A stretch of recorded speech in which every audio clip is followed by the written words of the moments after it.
Hey, everybody. Pat and Doug here with another episode of the Wealthy Gym Owners. And today we're going to talk about how marketing has evolved and what it takes to actually market successfully in the gym industry now. So, Doug, you want to get us started? Yeah, I mean, the where I would always start with any marketing is making sure we're crystal clear before we talk about the different mediums and methods and strategies and tactics.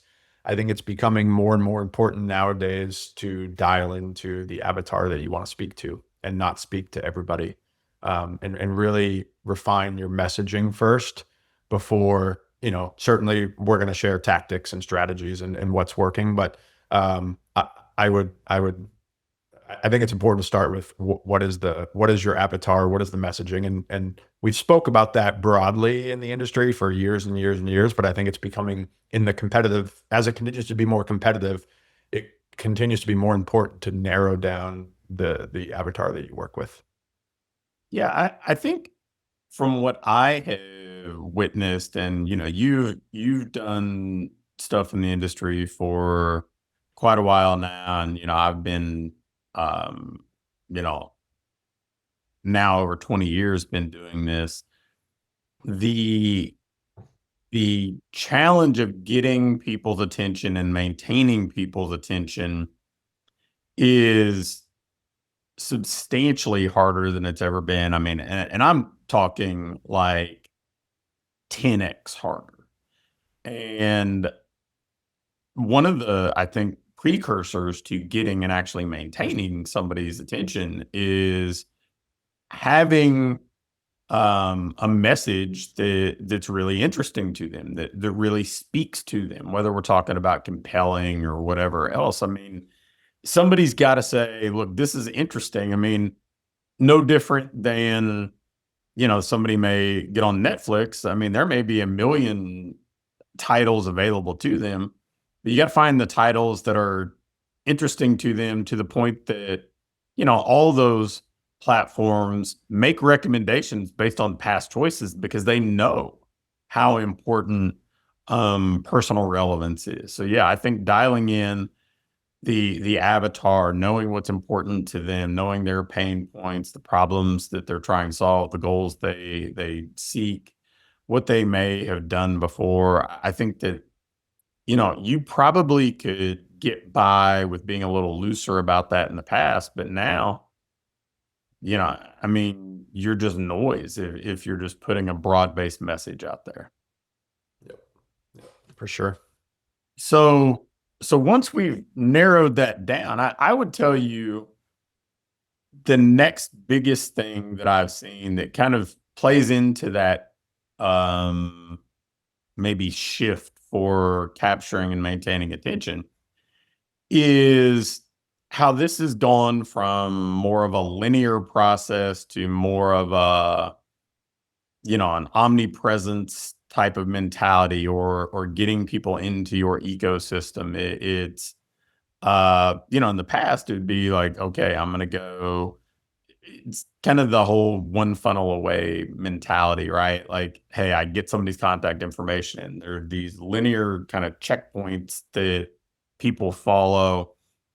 And in theory, that sounds good. But I think that if any of us do some self discovery, that's not how we buy anything, right? Like, we see an ad, we may click on it and leave the tab open on our computer and then add 10 more tabs and clear it off. And then maybe we look at a review and then we see we get retargeted, or we look at somebody's Instagram page and then we hear about it from a friend. I mean, there's so many touch points that come in and influence us. So, um, I mean, from when you started Sperling Fitness location one to what you just experienced with the grand opening of location two, how has that evolved in your experience? Yeah, I would say I came into it when I first started marketing in this industry, like actually trying to market, right? The first we're gonna skip the first 2 or 3 years because, like many of us, I didn't know what I was doing and I didn't know I had to market and all that stuff. But once I did start marketing, it was very much that, one funnel away. What's your landing page, and drive traffic to your landing page. And then, back then it was actually the Woohoo form, when the Woohoo form was taken off, and you would, try to drive traffic to that. And you could, frankly, I think, get away with not doing as much of the grassroots stuff if you didn't want to, because things like organic reach was much larger back then.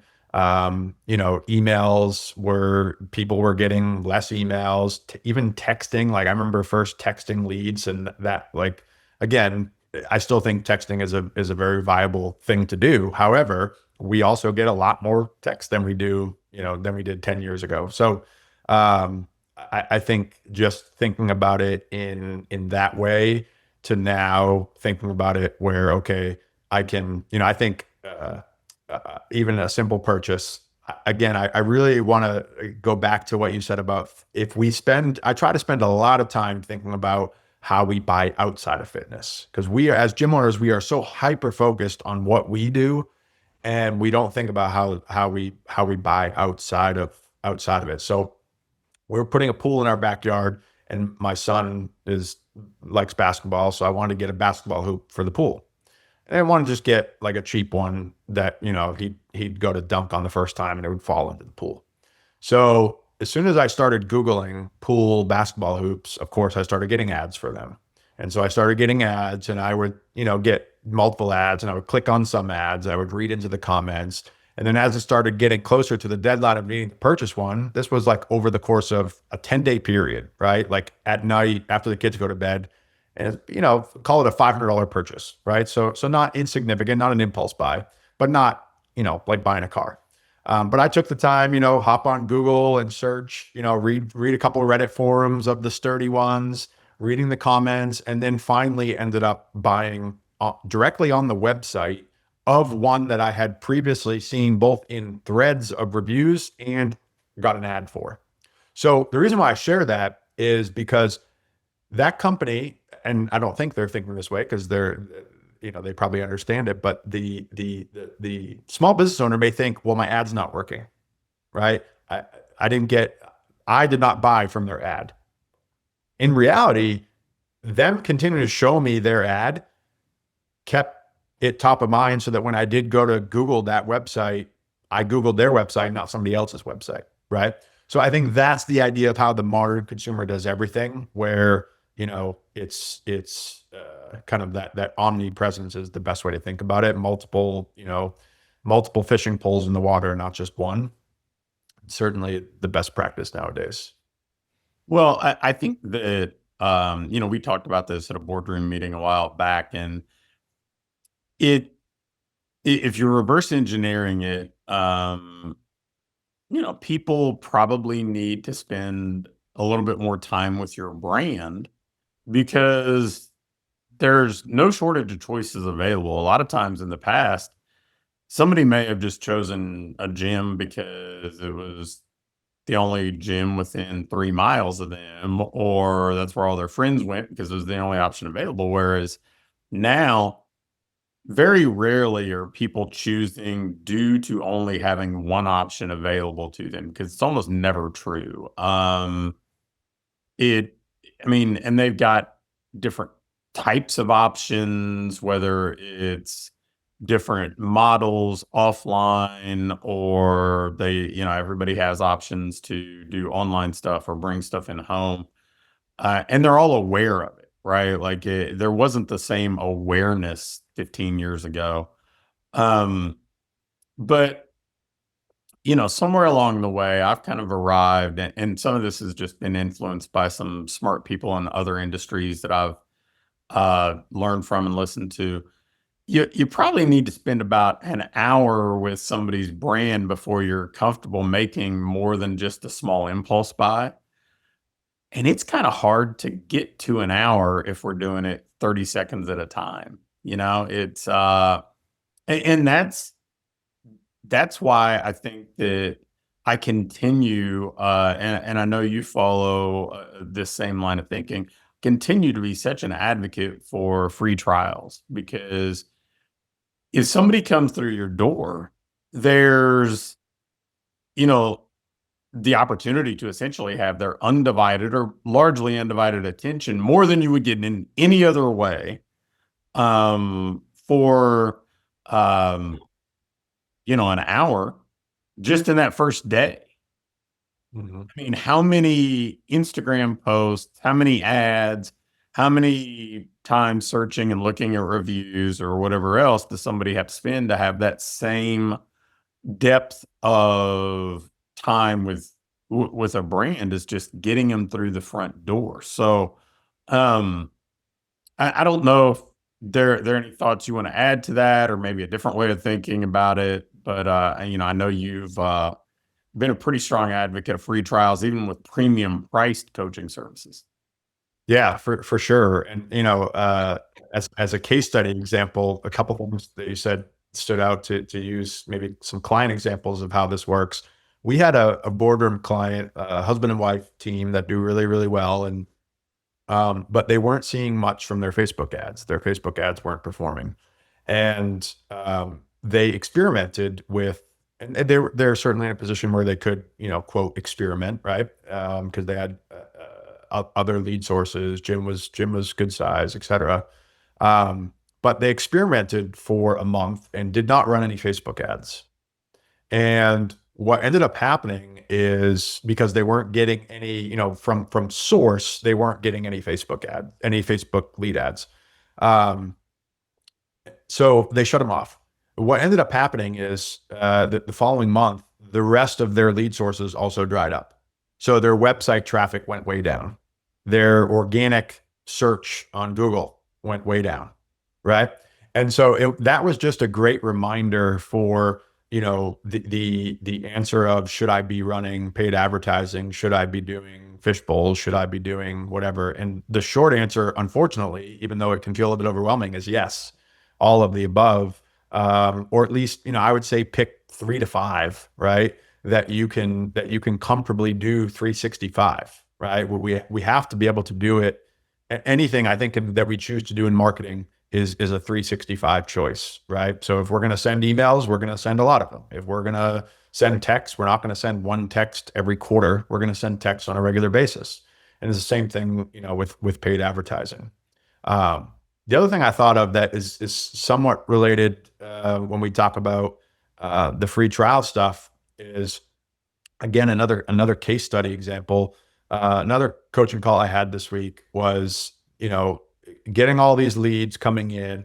If so marketing to generate the lead is working, but not wanting to get on a phone call to quote, waste time with a lead, um, if they're not ready to buy, right? And I think that a great reminder that I thought of with that client was, we have to understand that, obviously, you use the example of walking through the door, but in this example, nowadays, to get on the phone with you for 15 minutes and pause what I'm doing to talk about me and to talk about my life and to hear what you have to offer me, even though I'm interested, is the qualifier, right? The time that I'm carving out to get on the phone is the qualifier. So I know that's not marketing, but when we talk about the goal of marketing is not only to generate leads, but turn those leads into clients.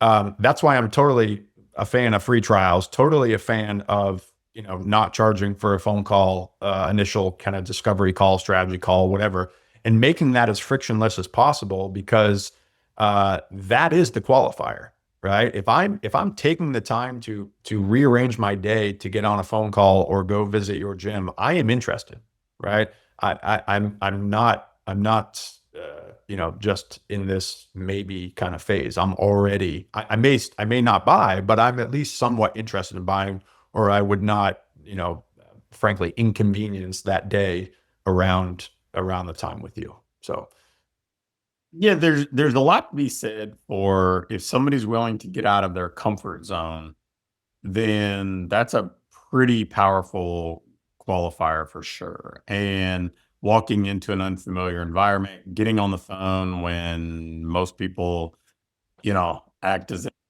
actual phone calls are, from the dinosaur age. And, man, I think that.